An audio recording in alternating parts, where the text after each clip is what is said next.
Assalamualaikum. Sekarang kita kedapatan tugas nih, UTS review 3 video teman.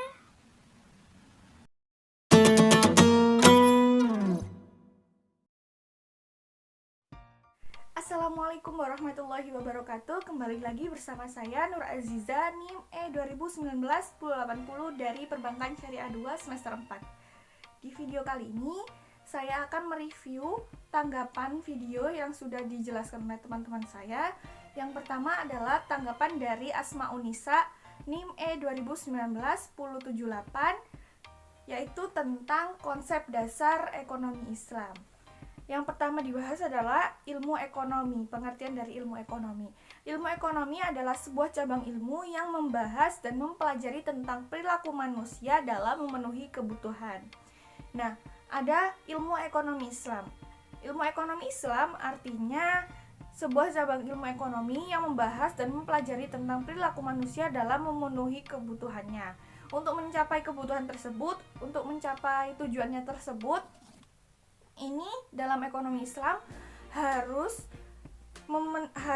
berdasarkan pada Al-Quran, Sunnah, Ijma, dan Qiyas. Di dunia ini ilmu ekonomi terbagi menjadi 3. Yang pertama adalah ilmu ekonomi Islam dan kemudian ilmu ekonomi kapitalis. Yang ketiga adalah ilmu ekonomi sosialis. Jadi dalam 3 ilmu ekonomi ini memiliki perbedaan-perbedaan. Perbedaan yang pertama adalah ilmu ekonomi Islam bersumber dari Al-Quran, Sunnah, dan Ijtihad. Kemudian kapitalis bersumber pada pemikiran dan pengalaman manusia. Sosialis juga sama seperti kapitalis, yaitu bersumber pada pemikiran dan pengalaman manusia. Perbedaan yang kedua adalah kompetensi ilmu ekonomi Islam dikontrol oleh syariat Islam. Kapitalis kompetensinya dikontrol oleh usaha bebas dan melahirkan monopoli. Sosialis kompetensinya tidak terjadi mekanisme pasar dan tidak ada persaingan. Kemudian perbedaan kepemilikan. Yang pertama adalah ilmu ekonomi Islam, pengakuan kepemilikannya dimiliki oleh individu dan umum secara nisbi. Sedangkan kapitalis kepemilikannya dimiliki oleh individu dan bebas. Sosialis semua alat produksi itu milik umum. Kemudian perbedaan kesejahteraannya. Ilmu ekonomi Islam kesejahteraannya bersifat jasmani, rohani, dan akal. Sedangkan ilmu ekonomi kapitalis dan sosialis hanya bersifat jasmani dan jasmani saja. Kemudian perbedaan mekanisme pasar. Perbedaan mekanisme pasar yang pertama adalah ilmu ekonomi Islam, mekanisme pasarnya bekerja menurut maslahah, sedangkan ilmu ekonomi kapitalis berjalan sendiri dan sosialis dijalankan lewat di rencana pusat pemerintahan. Dasar-dasar ekonomi Islam. Yang pertama adalah tauhid, yaitu berdasarkan keesaan Allah. Yang kedua adalah sidik dan amanah, kejujuran dan tanggung jawab. Yang ketiga adalah mengakui hak milik individu dan umum. Yang keempat adalah al-adl atau adil, keadilan. Yang kelima adalah at-tawazun, yaitu keseimbangan. Dan yang keenam adalah al-ta'awun, tolong-menolong. Prinsip-prinsip ekonomi Islam itu terbebas dari maghrib. Apa itu maghrib? Yaitu maisir, horor, dan riba. Maisir adalah judi seperti perjudian begitu. Kemudian horor, tipu-menipu, dan riba melebihi jumlah satu dengan yang lain. Karakteristik ekonomi Islam. Yang pertama adalah ekonomi Islam terikat dengan akidah, syariat, dan akhlak. Kemudian yang kedua adalah harta kepunyaan Allah dan manusia sebagai khalifah. Kemudian yang ketiga adalah larangan maisir, horor, dan riba. Yang keempat adalah keadilan dan keseimbangan dalam melindungi kepentingan individu dan masyarakat.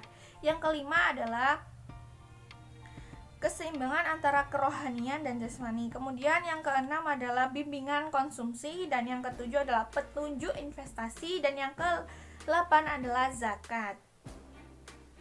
Demikian adalah review saya mengenai konsep dasar ekonomi Islam yang sudah dijelaskan oleh teman saya, yaitu Asmaunisa. Kemudian saya akan mereview video tanggapan dari teman saya Yang kedua yaitu dari Sela Nurika Febrianti NIM E2019-1082 tentang ekonomi tertutup tanpa kebijakan pemerintah. Jadi di dunia ini ilmu ekonomi itu secara teoritis terbagi menjadi 3. Yang pertama adalah ilmu ekonomi 2 sektor atau ilmu ekonomi tertutup tanpa kebijakan pemerintah. Kemudian ada ilmu ekonomi 3 sektor atau ilmu ekonomi tertutup dengan kebijakan pemerintah. Dan yang ketiga adalah ilmu ekonomi 4 sektor, yaitu ilmu ekonomi terbuka. Yang pertama kita bahas itu ilmu ekonomi 2 sektor atau ilmu ekonomi tertutup tanpa kebijakan pemerintah. Ilmu ekonomi 2 sektor adalah perekonomian yang terdiri dari sektor rumah tangga dan perusahaan, merupakan bentuk yang paling sederhana dari analisis makroekonomi mengenai penentuan tingkat kegiatan ekonomi suatu negara. Aliran pendapatan dalam perekonomian 2 sektor. Yang pertama, sektor perusahaan menggunakan faktor-faktor produksi yang dimiliki rumah tangga. Yang kedua, sebagian besar pendapatan yang diterima rumah tangga akan digunakan untuk konsumsi, yaitu membeli barang dan jasa yang dihasilkan oleh sektor perusahaan. Yang ketiga, sebagian besar pendapatan rumah tangga yang tidak digunakan untuk konsumsi akan ditabung dalam institusi-institusi keuangan. Dan yang keempat, pengusaha yang ingin melakukan investasi akan meminjam tabungan kepada rumah tangga yang dikumpulkan oleh institusi-institusi keuangan. Dalam ilmu ekonomi 2 sektor itu memiliki kecondongan. Kecondongan yang pertama adalah kecondongan mengkonsumsi. Yang pertama, kecondongan mengkonsumsi marginal atau MPC.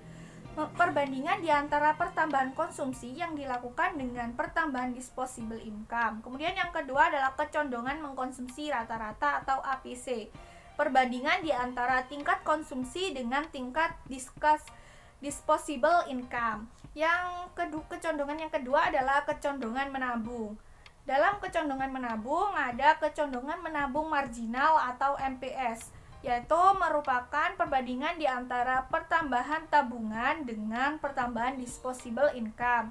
Kecondongan menabung yang kedua adalah kecondongan menabung rata-rata, menunjukkan perbandingan di antara tabungan dengan pendapatan disposable. Fungsi konsumsi dan tabungan. Fungsi konsumsi yaitu suatu fungsi yang menggambarkan sifat hubungan antara tingkat konsumsi rumah tangga dalam perekonomian dengan pendapatan nasional atau pendapatan disposable. Investasi dan fungsi investasi. Investasi merupakan pengeluaran atau pembelanjaan penanaman modal atau perusahaan untuk membeli barang-barang modal dan perlengkapan produksi untuk menambah kemampuan memproduksi barang dan jasa yang tersedia dalam perekonomian, atau dikenal dengan penanaman modal. Kemudian investasi meliputi pengeluaran untuk yang pertama pembelian barang modal, yaitu seperti membeli mesin dan peralatan produksi lain. Kemudian yang kedua adalah penggantian barang-barang modal yang telah didepresiasikan. Kemudian yang ketiga adalah pengeluaran untuk bangunan kantor, pabrik, dan lain-lain. Kemudian yang keempat adalah pengeluaran untuk pertambahan nilai stok barang yang belum terjual. Kemudian yang kelima adalah pengeluaran jumlah investasi tersebut disebut investasi bruto, sedangkan investasi neto didapatkan dari investasi bruto depresiasi. Faktor penentu investasi itu ada tingkat keuntungan yang diramalkan akan diperoleh, kemudian suku bunga, kemudian ramalan mengenai keadaan ekonomi di masa depan, kemudian keuntungan teknologi, dan tingkat pendapatan nasional dan perubahannya, dan yang terakhir adalah keuntungan yang diperoleh perusahaan-perusahaan. Fungsi investasi menunjukkan hubungan antara tingkat investasi dan tingkat pendapatan nasional. Fungsi yang pertama adalah fungsi investasi otonomi. Investasi yang berdasarkan tetap atau jenis investasi yang tidak terpengaruh dengan besarnya pendapatan. Kemudian fungsi investasi yang kedua adalah fungsi investasi yang terpengaruh, merupakan investasi yang besarnya dipengaruhi oleh besarnya pendapatan nasional. Semakin tinggi pendapatan nasional, maka semakin tinggi pula investasinya. Review video yang selanjutnya adalah video tanggapan dari Robiatul Adawiyah NIM E2019-1081, yaitu tentang ekonomi tertutup dengan kebijakan pemerintah atau ekonomi 3 sektor. Ekonomi 3 sektor adalah perekonomian yang meliputi kegiatan dalam 3 sektor: perusahaan, rumah tangga, dan pemerintahan. Siklus perekonomian 3 sektor.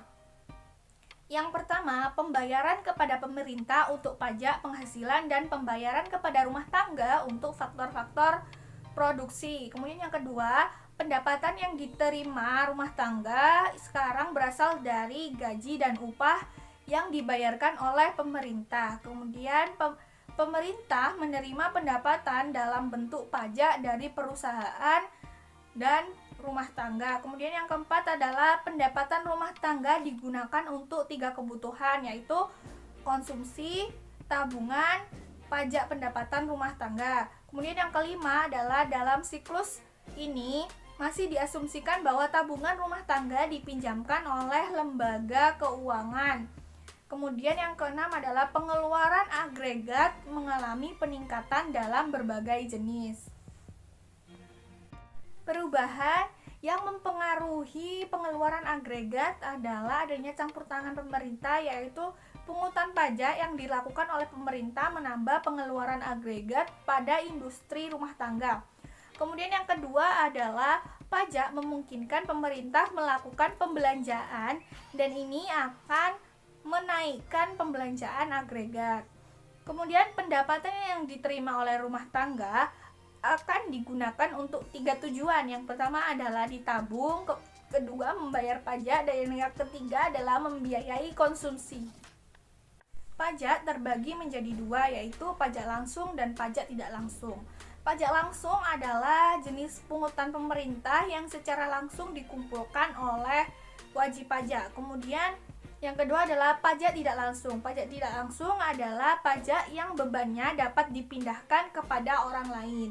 Bentuk-bentuk pajak pendapatan yang pertama ada pajak regresif, kemudian pajak proporsional, kemudian pajak progresif.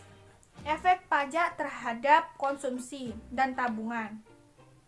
Pajak akan menurunkan pendapatan disposable sejumlah T sehingga YD sama dengan Y min T. Karena YD turun, konsumsi C dan tabungan juga turun. Sekian video review dari saya. Apabila ada salah kata dan kurang kata dari saya mohon maaf sebesar-besarnya.